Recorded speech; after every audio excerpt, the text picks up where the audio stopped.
Mark Zuckerberg പഠനം നിർത്തിപ്പോന്ന college തന്നെ doctorate ബിരുദം നൽകി ആദരിച്ച നമ്മുടെ എല്ലാവരുടെയും പ്രിയപ്പെട്ട ഫേസ്ബുക്ക് സ്ഥാപകൻ സുക്കർബർഗ്. ലോകത്തെ 5ാമത്തെ കോടീശ്വരൻ. കണക്കുകൾ പ്രകാരം സ്വപ്രയത്നത്തിലൂടെ കോടീശ്വരനായ ലോകത്തിലെ ഏറ്റവും പ്രായം കുറഞ്ഞ വ്യക്തി. എങ്കിലും വെറും ഒരു സാധാരണ ടീഷർട്ട് ഇട്ട് സാധാരണക്കാരനായി ജീവിക്കുവാൻ ഇഷ്ടപ്പെടുന്നയാൾ. 1984 മെയ് 14 സുക്കർബർഗ് ജനിച്ചത്. പിതാവ് സ്വന്തമായി ക്ലിനിക് നടത്തുന്നു. വളരെ ചെറുപ്രായത്തിൽ പിതാവ് അവനു വേണ്ടി കമ്പ്യൂട്ടർ വാങ്ങിച്ചു കൊടുക്കുകയും സാങ്കേതിക വിദ്യയിലും കമ്പ്യൂട്ടറുകളിലും അവൻ അതിയായ താൽപ്പര്യവും പ്രകടിപ്പിച്ചിരുന്നു. പഠനത്തെ വെറുത്തിരുന്നതുകൊണ്ട് സ്കൂൾ ബുക്കുകൾ കൊണ്ടുള്ള വിദ്യാഭ്യാസത്തിൽ അവന് താൽപ്പര്യമില്ലായിരുന്നു. കമ്പ്യൂട്ടറുകളുടെ അറിവുകൾ മാക്സിമം നേടിയെടുക്കാൻ കൂടുതൽ സമയവും അവൻ ചിലവഴിച്ചു. തൻ്റെ ഒപ്പമുള്ള മറ്റു കുട്ടികൾ കമ്പ്യൂട്ടറിൽ ഗെയിം കളിച്ചു വളർന്നപ്പോൾ സുക്കർബർഗ് കമ്പ്യൂട്ടർ ഗെയിം ഉണ്ടാക്കിക്കൊണ്ടു വളർന്നു. ഇന്നുള്ള മെസ്സഞ്ചറിൻ്റെ ആദ്യ രൂപമായ സുക്കർനെറ്റ് എന്ന സംവിധാനം സുക്കർബർഗ് തൻ്റെ അച്ഛനെ ക്ലിനിക്കിൽ ഇരുന്നുകൊണ്ട് വീട്ടിലെ വിവരങ്ങൾ അറിയുന്നതിന് നിർമ്മിച്ചതായിരുന്നു.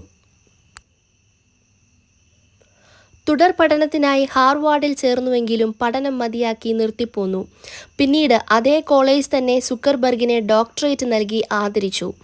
ഇന്ന് സുക്കർബർഗിന് ഫേസ്ബുക്ക്, വാട്സാപ്പ്, ഇൻസ്റ്റഗ്രാം തുടങ്ങി 60-ൽ പരം കമ്പനികൾ സ്വന്തമായിട്ടുണ്ട്. സ്വകാര്യ ഉടമസ്ഥതയിൽ ഉള്ള ഒരു സോഷ്യൽ നെറ്റ്വർക്കിംഗ് വെബ്സൈറ്റാണ് ഫേസ്ബുക്ക്. ഫെബ്രുവരി 4, 2004 മാർക്ക് സുക്കർബർഗ് സ്ഥാപിച്ച ഫേസ്ബുക്ക് ലോകത്തിലെ പല ഭാഗത്തു നിന്നുമുള്ള ആളുകളെ കണക്ട് ചെയ്യുന്നു.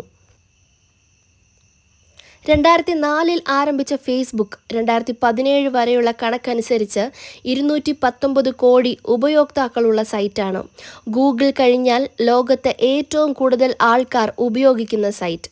ഇന്ത്യയിൽ ഇതിന് 3ാം സ്ഥാനമാണുള്ളത്. ഇന്ത്യയിലെ സോഷ്യൽ നെറ്റ്വർക്കിംഗ് ഉപയോക്താക്കൾക്ക് സ്വന്തം ഭാഷയിൽ തന്നെ ആശയവിനിമയം നടത്താനുള്ള സംവിധാനവുമായാണ് ഫേസ്ബുക്ക് ഇന്ത്യയിൽ രംഗത്തെത്തിയിരുന്നത്. ഓരോ ഉപയോക്താവിനും ശരാശരി 130 സുഹൃത്തുക്കൾ വീതമുണ്ട്. ഫേസ്ബുക്കിൻ്റെ ഉപയോക്താക്കളിൽ 70% അമേരിക്കയ്ക്ക് പുറത്താണ്. ഇങ്ങനെ ഫേസ്ബുക്കിൻ്റെ വളർച്ച തികച്ചും അമ്പരിപ്പിക്കുന്നതായിരുന്നു. ഇന്ന് ഫേസ്ബുക്കിൻ്റെ ചുവട് പിടിച്ച് ധാരാളം സോഷ്യൽ നെറ്റ്വർക്കിംഗ് സൈറ്റുകളുണ്ട്. ഗൂഗിളിൻ്റെ ഗൂഗിൾ+ ആണ് ഒരു ഉദാഹരണം. എങ്കിലും 2004 ആരംഭിച്ച ഫേസ്ബുക്ക് തന്നെയാണ് ഇന്ന് ലോകത്തിലെ 1ാമത്. ട്വിറ്റർ, ലിങ്ക്ഡിൻ എന്നിവ 2ഉം 3ഉം സ്ഥാനത്ത് നിലനിൽക്കുന്നു. ലോകത്തിലെ നമ്പർ 1 നെറ്റ്വർക്കായി മാറിയ ഈ ഫേസ്ബുക്കിലെ തുടക്കത്തിൽ ഉണ്ടായിരുന്ന 3 അക്കൗണ്ട് ഏതൊക്കെയാണെന്നറിയുമോ? ഫേസ്ബുക്ക് സൃഷ്ടിക്കുമ്പോൾ ഓരോ ഉപയോക്താവിനും ഒരു പ്രൊഫൈൽ ID ഉണ്ടായിരുന്നു. ആദ്യ 3 ഐഡികൾ മാർക്ക് സുക്കർബർഗ് പരീക്ഷിക്കുകയും തുടർന്ന് ഇല്ലാതാക്കുകയും ചെയ്തു. ആദ്യത്തെ യഥാർത്ഥ ഫേസ്ബുക്ക് അക്കൗണ്ട് മാർക്ക് സുക്കർബർഗിൻ്റെ പ്രൊഫൈൽ നമ്പറിൽ നിന്നാണ് ആരംഭിക്കുന്നത്. ഫേസ്ബുക്കിനായി സൈൻ അപ്പ് ചെയ്ത ആദ്യ ആളുകൾ മാർക്കിൻ്റെ റൂംമേറ്റുകൾ തന്നെയായിരുന്നു. എന്നാൽ ഇത്രയും കോടീശ്വരനായ സുക്കർബർഗ് ശമ്പളമായി കൈപ്പറ്റുന്നത് വെറും $1 മാത്രമാണ്. 2017 തൻ്റെ മകളുടെ ജന്മദിനത്തിൻ്റെ അന്ന് തൻ്റെ ശമ്പളത്തിൻ്റെ 98% ചാരിറ്റി പ്രവർത്തനങ്ങൾക്കായി മാറ്റിവെച്ചു. ഇതിൽ നിന്ന് നമുക്ക് മനസ്സിലാക്കാനും പഠിക്കാനും ഒരുപാട് കാര്യങ്ങളുണ്ട്. സ്കൂൾ പഠനകാലത്ത് തന്നെ കൂടുതൽ മാർക്ക് നേടാനും മാതാപിതാക്കളുടെ ഇഷ്ടത്തിനനുസരിച്ച് സബ്ജക്റ്റ് തിരഞ്ഞെടുക്കാനും അവരെ നിർബന്ധിച്ച് സമ്മർദ്ദം സൃഷ്ടിക്കുന്നു. അങ്ങനെയുള്ളവർ കണ്ടുപഠിക്കേണ്ട ഒരു ഉദാഹരണമാണ് മാർക്ക് സുക്കർബർഗിൻ്റെ വിജയകഥ. ഓരോ കുട്ടികൾക്കും അവരുടേതായ കഴിവുകളുണ്ട്. അവർക്ക് മാത്രമായിട്ടുള്ള താല്പര്യങ്ങളുണ്ട്. അത് മനസ്സിലാക്കി അവർക്ക് വേണ്ട പാത തുറന്നു കൊടുക്കുകയും സമ്മർദ്ദം നൽകാതിരിക്കുകയും ചെയ്യുക. എങ്കിൽ നമുക്ക് ഒരുപാട് സുക്കർബർഗുമാരെ വാർത്തെടുക്കാൻ കഴിയും. കളർ ബ്ലൈൻഡ്നെസ് ഉള്ള ഒരാൾ കണ്ണിന് കുളിർമ നൽകുന്ന ഫേസ്ബുക്ക് നിർമ്മിച്ചുവെങ്കിൽ എന്തു കുറവിനെയും തോൽപ്പിച്ച് വിജയിക്കുവാൻ സാധിക്കുമെന്ന ഒരു വലിയ പാഠമാണ് നമ്മെ സുക്കർബർഗ് തൻ്റെ ജീവിതത്തിലൂടെ പഠിപ്പിക്കുന്നത്. നമ്മുടെ ചുറ്റുമുള്ള ലോകത്തെ ബന്ധിപ്പിക്കുക എന്ന ഒരേയൊരു ലക്ഷ്യമാണ് സുക്കർബർഗിൻ്റെ ലൈഫിനുള്ളത്. ഈ കാരണം കൊണ്ട് തന്നെയാണ് Zuckerberg Facebook based book club തുടങ്ങുവാൻ തീരുമാനിച്ചത്.